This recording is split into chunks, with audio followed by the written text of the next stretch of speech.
Hello everyone. जैसे कि हम लोग डायग्नोस्टिक टेस्टिंग के कुछ टेस्टिंग्स पढ़े थे, उसमें से कुछ रिमेनिंग रह गए थे जिसको हम लोग आज डिस्कस करने वाले हैं। इसमें सबसे पहला है सीरम इलेक्ट्रोलाइट्स। जैसा कि पता है, इलेक्ट्रोलाइट्स जो होते हैं वो बॉडी में जितने भी इसेंशियल प्रोसेस होते हैं उन सब में इलेक्ट्रोलाइट का एक इम्पॉर्टेंट रोल होता है। चाहे तो वो नर्व इम्पल्सेस को कंडक्ट करवाना हो गया, चाहे तो मसल्स को कॉन्ट्रैक्ट करवाना हो गया, या बॉडी को हाइड्रेट रखना हो गया, पीएच को रेगुलेट करना, इन सब में इलेक्ट्रोलाइट का बहुत ही इम्पॉर्टेंट रोल होता है। ये इलेक्ट्रोलाइट्स होते क्या हैं? एक्चुअली ये जो इलेक्ट्रोलाइट्स होते हैं ये अम्ब्रेला टर्म होता है। लाइक ये पार्टिकल्स होते हैं जिनको जो या फिर पॉजिटिव चार्ज या फिर निगेटिव चार्ज कैरी करते हैं, राइट।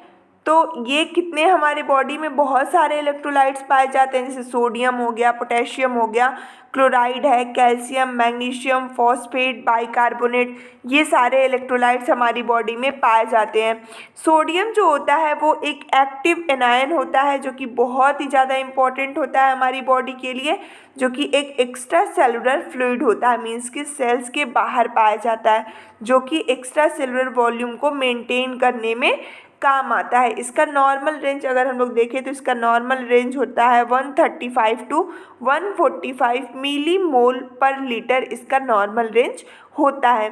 नेक्स्ट इलेक्ट्रोलाइट हम लोग डिस्कस करते हैं पोटेशियम। पोटेशियम जो होता है एक इंट्रा सेलुलर आयन होता है जो sodium potassium adeno triphosphate pump होता है उसको मेंटेन करने के लिए सोडियम और पोटेशियम का एक इम्पॉर्टेंट रोल होता है, जिससे कि बॉडी का जो होम्योस्टैसिस है वो मेंटेन रहे, हमारी बॉडी में जो इक्विलिब्रियम की कंडीशन है वो मेंटेन रहे। तो जैसे कि आप लोग को पता होगा, हमारी बॉडी में सोडियम और पोटेशियम ये दोनों जो आयन होते हैं वो बहुत ही इम्पॉर्टेंट होते हैं। नेक्स्ट हम लोग पढ़ने वाले हैं सीरम कैल्शियम। सीरम कैल्शियम जो होता है ये भी एक सिग्निफिकेंट रोल प्ले करता है हमारे फिजियोलॉजिकल चेंजेस में।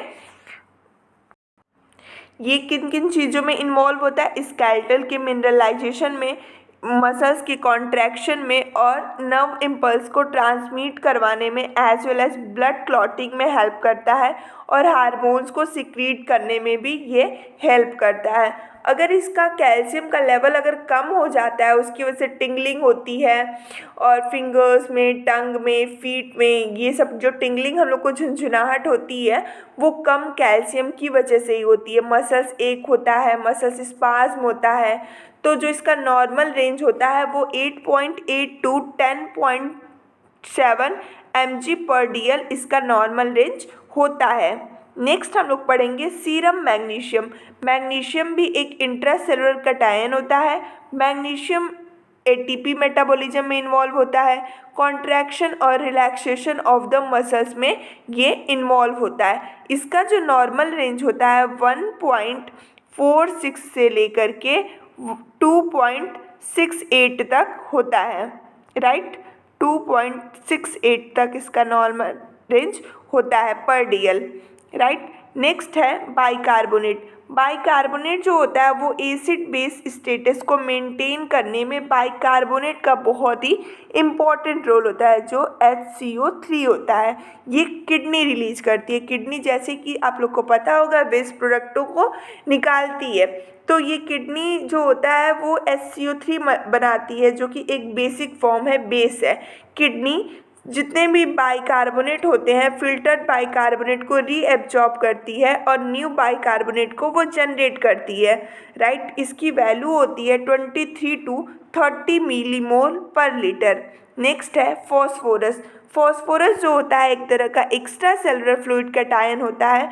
फॉस्फेट रेगुलेट करता है विटामिन D3 को, पैराथायराइड हार्मोन को, और कैल्सिटोनिन को। जो हमारी किडनी होती है वो एक प्राइमरी रोल प्ले करती है फॉस्फोरस को एक्सक्रीट आउट करने के लिए। किडनी ही फॉस्फोरस को भी एक्सक्रीट आउट करती है। अगर हम नॉर्मल रेंज की बात करें तो 3.4 टू 4.5 mg/dl इसका नॉर्मल रेंज होता है। नेक्स्ट हम लोग बात करते हैं क्लोराइड। क्लोराइड जो होता है वो एनायन फॉर्म में हमारी बॉडी में मिलता है, जो कि एक तरह का एक्स्ट्रा सेलुलर फ्लूइड होता है। हमारी किडनी जैसे कि प्रीडोमिनेंट रेगुलेट करती है सीरम क्लोराइड लेवल को हमारी बॉडी में, तो क्लोराइड का जो लेवल होता है वो मेंटेन करने का काम हमारी किडनी ही करती है। नेक्स्ट हम लोग देखते हैं लीवर फंक्शन टेस्ट, LFT, जिसको कि हम लोग लीवर पैनल टेस्ट भी बोलते हैं। इसमें हम लोग क्या करते हैं, एंजाइम्स के लेवल्स को, प्रोटीन के लेवल को, और भी बहुत सारे सब्सटेंसेस जो कि हमारी लीवर बनाती है उसके सारे वैल्यू हम लोग LFT के थ्रू, मीन्स कि लीवर पैनल टेस्ट के थ्रू हम लोग देखते हैं। तो चलिए पहला देखते हैं हम लोग एलाइन ट्रांसमिनेज टेस्ट, जिसको हम लोग ALT करते हैं। ALT से हम लोग को पता चलता है कि मेटाबोलाइजेशन of protein in the body कैसे है, कैसे हमारा लीवर प्रोटीन को मेटाबोलाइज कर रहा है। अगर डैमेज हो जाता है लीवर कभी, तो जो ALT बहुत ज़्यादा हमारे ब्लड में रिलीज हो जाता है। नॉर्मल रेंज जो होता है ALT का वो 29 टू 33 इंटरनेशनल यूनिट पर लीटर होता है। नेक्स्ट देखते हैं एस्पिरेट अमाइनो ट्रांसफेरेज एंजाइम। ये एस्पिरेट अमाइनो ट्रांसफेरेज, जिसको हम लोग AST बोलते हैं, ये पाया जाता है हार्ट में, लीवर में और मसल्स में, राइट। AST जो होता है वो ब्लड स्ट्रीम में बहुत ज़्यादा रिलीज हो जाता है अगर लीवर डैमेज हो जाता है तो। इसकी नॉर्मल रेंजेस होती है 40 इंटरनेशनल यूनिट पर लीटर, इसकी नॉर्मल रेंज होती है। नेक्स्ट है अल्कलाइन फॉस्फेटेज टेस्ट, जिसको हम लोग ALP बोलते हैं। ये एंजाइम जो होते हैं वो हमारे बोन्स, बाइल डक्ट और लीवर रिलीज करती है। अगर ALP इंक्रीज कर गया है, इट मीन्स कि कोई इन्फ्लेमेशन है या फिर हमारे बाइल डक्ट में कोई ब्लॉकेज हो गया है, जिसकी वजह से ALP का लेवल जो होता है वो इंक्रीज कर जाता है। इसका नॉर्मल लेवल जो होता है 120 इंटरनेशनल यूनिट पर लीटर होता है।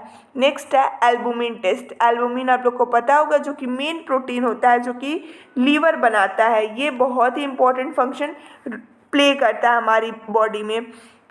एल्बुमिन टेस्ट से हम लोग मेजर कर सकते हैं कि हमारा लीवर कितना पर्टिकुलर प्रोटीन बना रहा है। जैसे कि आप लोग को पता होगा, जो एल्बुमिन का नॉर्मल लेवल होता है वो 3.5 टू 5.0 ग्राम पर डेसीलीटर होता है। ग्राम पर डेसीलीटर होता है एक नॉर्मल वैल्यू जो होती है। नेक्स्ट है बिलिरुबिन। बिलिरुबिन एक तरह का वेस्ट प्रोडक्ट होता है जो कि रेड ब्लड सेल्स के ब्रेक डाउन होने के बाद निकलता है। ये जाता है लीवर से, फिर बाइल डक्ट के थ्रू, बाइल डक्ट से इंटेस्टाइन में, इंटेस्टाइन से कोलोन में, और उसके बाद से स्टूल के थ्रू एक्सक्रीट आउट हो जाता है। इसकी नॉर्मल वैल्यू होती है 0.1 से 1.2 मिलीग्राम पर डेसीलीटर, mg पर dl इसकी नॉर्मल वैल्यू होती है, राइट। ये वैल्यू बहुत ही इंपॉर्टेंट है, 0.1 से 1.0 mg पर dl।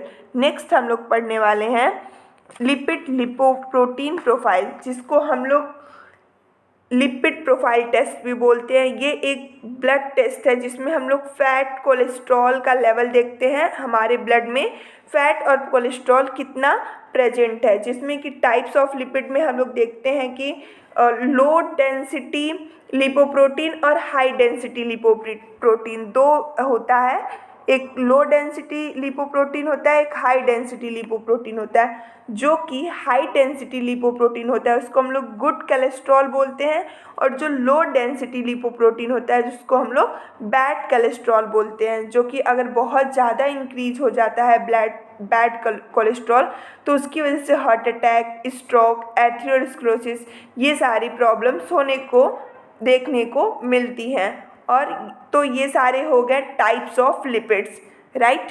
तो ये थे हमारे डायग्नोस्टिक टेस्टिंग, जो कि बहुत ही इम्पोर्टेंट रोल प्ले करते हैं।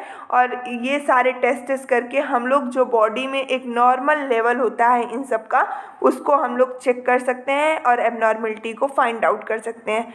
So thank you. अगर आपको मेरी वीडियो पसंद आए तो लाइक और सब्सक्राइब करना ना भूलें।